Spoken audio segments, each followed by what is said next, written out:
I'm at the Hoover Dam. It's 99 damn degrees out. I don't know why I'm wearing a damn long sleeve shirt, but we're gonna do a dam workout of the day. A little bit about the Hoover Dam. It was finished construction in 1936.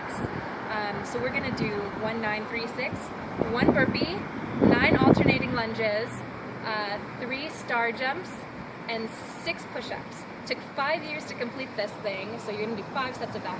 I'm gonna do 1 because it's hot out here, but here we go.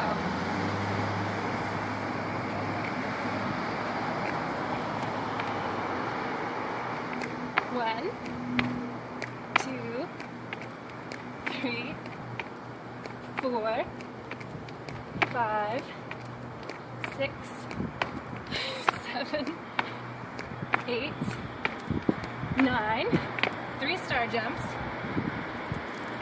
1, 2, 3, and 6 push-ups.